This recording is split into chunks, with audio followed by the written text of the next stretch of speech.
The hotel lobby buzzed with quiet elegance, where marble floors met polished shoes and soft jazz echoed off the walls. Among the perfectly dressed guests and luxury suitcases, Anna moved quietly in her cleaner's uniform, barely noticed, just another invisible part of the five-star backdrop. But everything changed the moment her phone rang. It wasn't loud, just a quick vibration in her apron pocket. She stepped aside, lifted it to her ear, and spoke briefly in Dutch. A soft, clipped conversation over in seconds. She went back to work, not realizing that her voice had caught someone's attention. From the corner of the lounge, a sharply dressed man looked up from his tablet. He had noticed the accent, the fluency, and something else in her voice: poise. Most people would have forgotten it by lunch, but he didn't, because this man wasn't just a guest. He was a millionaire investor with a talent for spotting what others missed. The next morning, Anna was called to the front desk. Her heart pounded. She thought she'd made a mistake. But instead of a complaint, there was a message. Asterisk, he wants to speak with you. Privately asterisk. Anna had never even looked him in the eye. Now she was being sent for. No explanation. No idea what to expect. All she knew was that one short phone call in Dutch had changed everything. But why? What did he want? And how could someone like her possibly matter to a man like that? Anna stood outside the private suite, nervously adjusting the sleeves of her uniform. She'd never even been on this floor, reserved for elite guests, the kind of people who lived in a completely different world. She didn't know why she was here. The message was brief. Asterisk, Mr. Lemaire would like a word. Room 1802 asterisk, that was it. She knocked lightly, half hoping no one would answer. But the door opened instantly, and there he was, tall, calm, and intimidating in an effortless way. Jacques Lemaire. She'd heard whispers about him from the concierge staff. A tech investor from Belgium with properties around the world. Quiet, rich, and rarely noticed, unless he wanted to be. He gestured for her to come in. "You're Dutch," he said simply. No greeting, just straight to it. She nodded, unsure what to say. "And your accent?" "Brabant," he asked. She blinked, surprised he caught that. Most Dutch speakers couldn't tell regional tones apart. "I grew up in Eindhoven," she replied, her voice steady though her hands were not. "I thought so," he said, then silence. Anna's thoughts were spinning. Why would a millionaire care about her background? Why summon a hotel cleaner over something so small? But something about the way he looked at her didn't feel random. It felt like he already knew something about her past or maybe her family. And then he said it. "Do you know the name Pieter van Lemaire?" Her breath caught. That was her grandfather's name. A name she hadn't heard in years. Anna's mouth went dry. She hadn't heard her grandfather's name spoken by a stranger in more than a decade. Pieter van Lemaire had been a quiet man, always tinkering in his garden or reading old books in Dutch. He died when she was just 13, leaving behind only a few faded photos and an old wooden box filled with handwritten letters. She remembered one letter in particular, sealed in a different envelope, never opened. Her mother said it wasn't meant for them. "How do you know that name?" she asked carefully. Jacques didn't answer right away. Instead, he walked to a cabinet and pulled out a thin, leather-bound notebook. He handed it to her. Inside, scribbled in neat Dutch handwriting, were pages filled with business notes, calculations, and dates going back over 40 years. "This belonged to him," Jacques said. "Your grandfather worked with mine. They started something important, but he disappeared from the partnership before it was finished." Anna flipped through the pages, recognizing her grandfather's sharp, slanted writing. She felt her pulse rising. "My grandfather was just a gardener," she whispered, almost to herself. Jacques shook his head slowly. "No, he was more than that. A mathematician, an early tech thinker, and maybe the missing piece in a project that's worth millions today." The words felt too big, too unreal. Anna wasn't just a hotel cleaner anymore. She was suddenly at the center of a mystery with legacy, money, and secrets buried in every line of her family's forgotten past. Anna stood in the middle of the suite, notebook clutched in her hands, her mind racing. Nothing about this made sense. All her life, she believed her grandfather lived and died as a humble man with no ties to wealth or innovation. Now, a millionaire was telling her he may have walked away from a fortune, or worse, had it taken from him. Jacques leaned forward. There's a meeting tomorrow. Investors. Old names. People who knew both our grandfathers.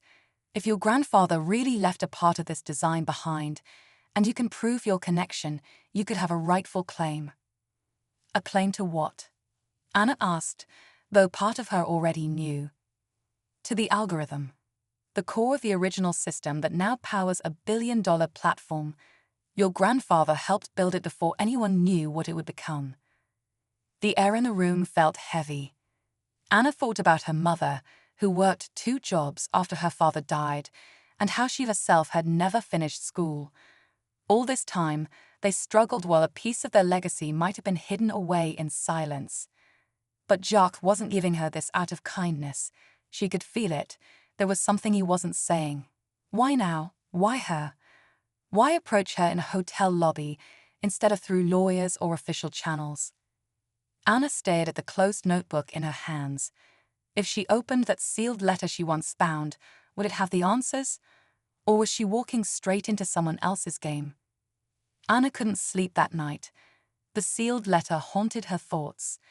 When she returned home to her tiny studio apartment, she dug through the old box of memories she hadn't touched in years. The letter was still there, untouched, the paper yellowed at the edges. With trembling fingers, she finally broke the seal. Inside was a handwritten message from her grandfather, clear, intentional, and directed to her mother. But what stood out was a second name mentioned near the end, Gerard Lemaire Jacques' grandfather. The words were careful but sharp. Peter had written about betrayal, about an idea they built together, an algorithm designed to change global data systems. But just before it could be patented, Peter walked away. Not because he wanted to, but because he was threatened. According to the letter, Gerard had taken the design and erased Peter's name from the project. Peter fled to protect his family. Anna read it twice, 3 times, then sat back stunned. Jacques hadn't told her this part, and if he knew, why would he hide it? The next morning, she returned to the hotel, the letter in her coat pocket. Jacques was waiting in the suite again, confident, calm. I read the letter, she said quietly.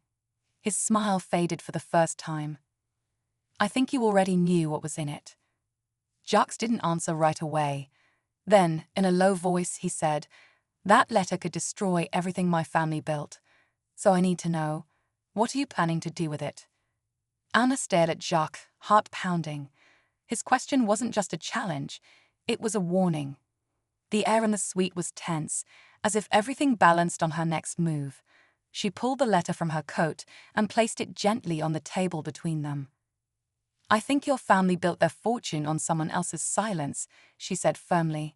My grandfather's. Jacques nodded slowly.